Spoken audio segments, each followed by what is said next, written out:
안녕하세요. 감동사연입니다.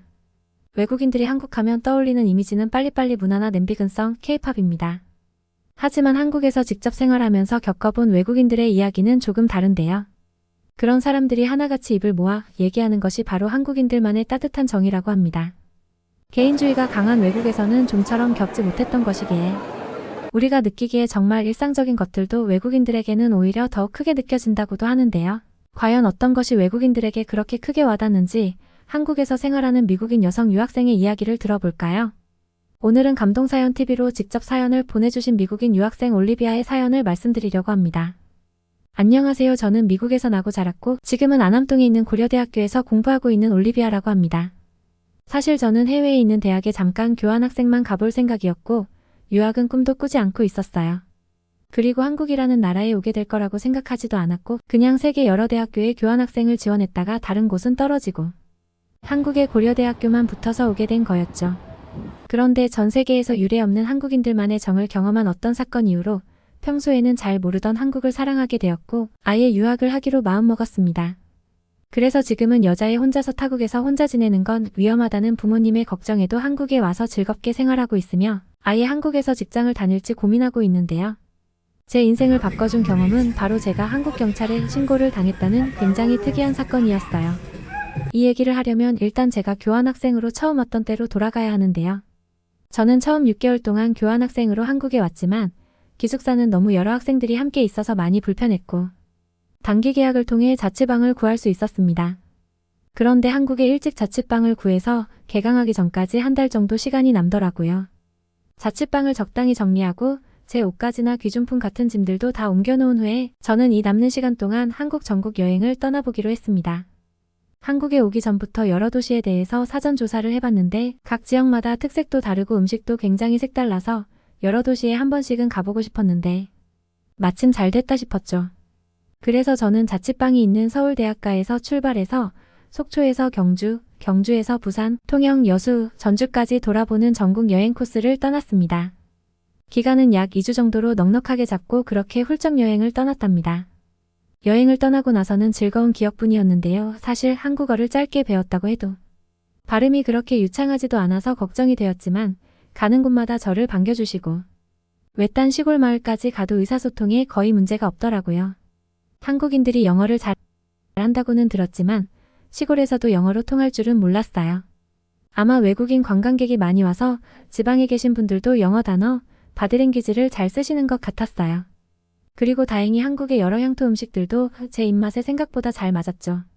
특히 저는 생선을 좋아하지만 미국에서는 해산물을 잘 먹지 않아서 해산물 요리가 그다지 맛있지는 않은데 부산의 자갈치 시장이라는 곳에 가서 생선회와 고등어 구이를 먹으니까 정말 맛있더라고요. 외국인인 제가 혼자서 돌아다니며 먹고 있으니까 시장 할머니들도 흐뭇해하시면서 챙겨주셨고요. 아, 고등어 가시를 바르기 힘들었는데 식당 주인 아주머니가 발라주셔서 정말 감사했습니다. 여행을 떠나기 전만 해도 한국이라는 나라에 대해서 단편적으로만 알고 있었는데 그 며칠 사이에 한국의 먹거리나 도시 사람들이 너무 좋아졌습니다. 그런데 그렇게 한참 여행을 즐기던 도중 여행한 지 8일째 되던 날 전화가 걸려왔습니다. 연락처에 등록되어 있지 않은 번호라서 저는 스팸 전화이겠거니 생각하고 받지 않았는데요. 그럼에도 불구하고 계속해서 전화가 끈질기게 오길래 그냥 그 번호를 차단해버리고 말았습니다. 친구들이나 학교, 집주인 같은 중요한 번호는 전부 다 연락처에 등록을 해놨었기 때문에 저는 철석같이 그 번호가 스팸 전화라고 믿었던 것입니다. 귀찮은 스팸 전화라고 생각하고 그냥 차단을 해놓고 머릿속에서 까맣게 잊어버렸습니다. 그렇게 남은 기간 동안 즐거운 여행을 마친 후 자취방으로 돌아온 저는 그만 깜짝 놀라고 말았습니다. 제 자취방의 도어락이 뭔가 덜컹거리면서 제대로 작동을 하지 않았고 억지로 문을 열고 들어가 보니 방 안에는 사람들이 어지르고 다닌 흔적이 있었기 때문이었습니다. 완전히 도둑이 든 것처럼 보이는 꼴이었죠. 저는 그 광경을 보고 한국에 실망하고 말았습니다. 한국은 나름 세계 최고의 치안을 자랑한다고 듣고 안심하고 집을 비웠던 건데 이렇게 허망하게 집을 털리다니 차라리 일본에 유학을 가는 게 나았을지도 모르겠다 하면서 말이죠.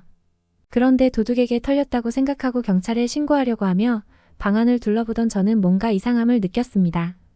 아무리 둘러봐도 사라진 물건은 하나도 없었고 서랍에 넣어뒀던 현금도 멀쩡히 들어있었으며 식탁 위에 올려져 있어서 바로 눈에 띄는 금목걸이까지 제자리에 고스란히 있던 겁니다. 분명히 도둑이 들었다면 현금과 목걸이를 훔쳐갔을 텐데 이것들이 왜 제자리에 있는지 의문을 느꼈죠. 그래서 저는 자초지종을 확인하기 위해서 경찰에 전화를 했습니다. 그렇게 경찰관분들이 제 자취방으로 출동을 하셨는데요. 그런데 현장에 도착한 경찰관분들은 제 집 주소를 확인하더니 이마를 탁 치며 깜짝 놀랄 말을 했습니다. 아, 혹시 성함이 올리비아 씨 되시나요? 올리비아 씨의 집에 도둑이 든 게 아닙니다. 올리비아 씨의 집에 신고가 들어와서 저희가 어쩔 수 없이 문을 따고 들어가서 확인한 거였습니다. 저는 완전 황당했습니다. 2주 넘게 여행을 갔다 온 사람이 대체 무슨 짓을 저질렀다고 신고를 당하는지 말이에요. 아무리 생각해도 제가 한국에 유학 온 이후로 잘못한 것도 없었고 누구한테 원한을 산 일도 없었는데 혹시 이 경찰들이 나한테 돈을 뜯어내기 위해서 일부러 이러는 건가 의심까지 들었습니다.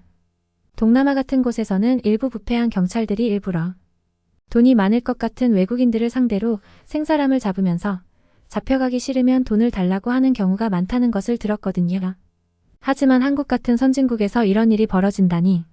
건장한 남성 경찰관이 2명이라 만약에 그분들이 절 어떻게 한다면 제가 대항할 수도 없었지만 저는 용기를 내서 경찰분들에게 항의를 했습니다. 지금 저에게 뇌물을 받기 위해서 거짓말하시는 거죠? 저는 아무것도 잘못한 것이 없습니다. 며칠간 여행을 갔다 왔는데 그새 제가 뭘 저질렀겠어요. 왜 이런 일을 저질렀는지 해명을 하지 않으면 대사관에 연락할 거예요. 그런데 경찰분이 뭔가 난처한 표정을 지으시더니 죄송하다면서 고개를 숙이며 이렇게 말하셨습니다. 올리비아 씨가 뭔가 잘못해서 신고를 받은 건 아닙니다. 설명이 부족했네요. 죄송합니다. 여행을 갔다 오셨다고 그러셨죠? 혹시 여행 중에 낯선 전화번호로 전화를 받으신 적 없었나요? 올리비아 씨 댁의 문 앞에 택배 상자와 우편물이 가득 쌓여 있어서 옆집 분이 신고하셨던 겁니다. 혹시 고독사를 했거나 아니면 집에서 쓰러지셨을 수도 있으니까요. 그래서 저희가 출동해서 택배 상자에 써있던 번호로 급하게 전화를 몇 차례 드려봤는데 도통 받지를 않으셔서 혹시 정말로 쓰러졌을지도 모른다고 판단하고 적법한 절차 하에 도어락을 따고 들어갔던 겁니다. 간단한 서류 한두 장만 제출하시면 도어락 수리 비용과 발생 비용 모두 배상해드리겠습니다. 정말 죄송합니다. 경찰관의 말을 듣고 저는 그만 제가 큰 실수를 저질렀다는 것을 깨달았습니다.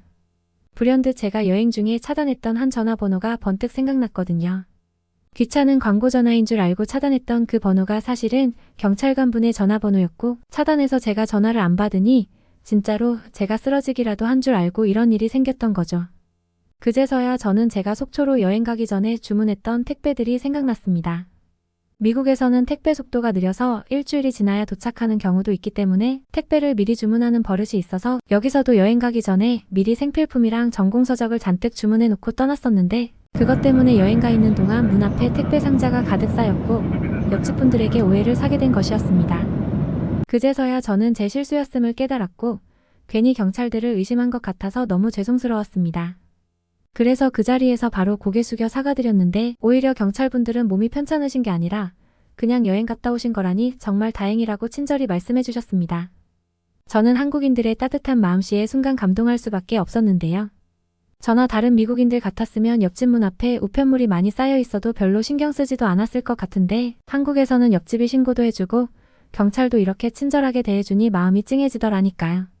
이번에는 제가 여행 가 있었는데 오해를 한 것뿐이어서 이렇게 해프닝으로 끝났지만 만약 제가 진짜로 혼자서 자취하다가 쓰러진 상황이었으면 제 목숨을 구해줬을지도 모르는 일이잖아요.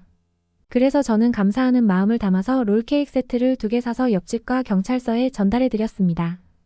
옆집 사시는 분은 중년 여성분이셨는데 제가 무사해서 다행이라고 말씀하시면서 롤케이크를 들고 간 저에게 오히려 여러 가지 한국의 반찬들을 주시면서 학교 생활 열심히 하라고 해주셨고 경찰서에서도 마음은 감사하지만 시민들한테 이런 거 받으면 금품수수법에 위반된다고 한사코 거절하시다가 다행히 롤케이크 세트가 소액이라서 괜찮았던 건지 겨우 받아주시더라고요. 아무튼 그렇게 신고 해프닝은 마무리되었습니다. 하지만 제 마음속에서 한국에 대한 애정은 마무리는커녕 오히려 더욱 커졌죠. 물론 개인주의가 강한 미국의 몇몇 분들은 이런 경험이 불쾌하게 느껴질 수도 있습니다. 하지만 저에게 이런 이웃 사촌 간의 정, 친절함은 굉장히 따뜻하게 다가왔습니다. 미국에서 살 때도 미국인들이 불친절하다 뭐 이런 수준까지는 아니었지만 이 정도로 세심히 주의를 챙겨주시는 분들은 없었거든요.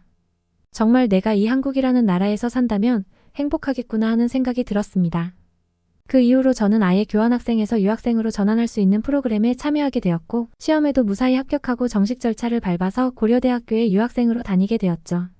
물론 언어가 완전히 다른 타지에서 생활한다는 것이 쉬운 일만 있는 것은 아니지만, 역시 한국인들인지 학교에서도 주위 사람들이 너무 친절해서 적응 문제 없이 잘 다니고 있답니다. 기회가 된다면 저 혼자서 유학을 간다며 걱정을 표했던 저희 부모님도 한번 한국에 초대해서 여기가 얼마나 따뜻한 사람들만 있고 좋은 나라인지 보여드리고 싶네요. 오늘은 공식 메일 주소로 직접 본인의 이야기를 들려준 올리비아의 사연을 전해드렸는데요. 이처럼 외국인들이 직접 경험해보면 놀랄 정도로 신기한 한국의 정. 실제로 이런 이웃 사촌 간에 택배물이나 고지서가 쌓여있는 모습을 보고 신고의 불의의 사고를 방지하는 경우가 매년 수십 건씩 나온다고 합니다. 외국인들뿐만 아니라 같은 한국인들에게도 따뜻하게 다가오는 이런 우리나라 사람들의 예쁜 마음씨가 앞으로도 꺼지지 않고 계속 이어져 나갔으면 좋겠습니다. 다음에도 감동적인 사연으로 찾아뵙도록 하겠습니다. 구독과 좋아요는 영상 제작에 큰 힘이 됩니다. 감사합니다.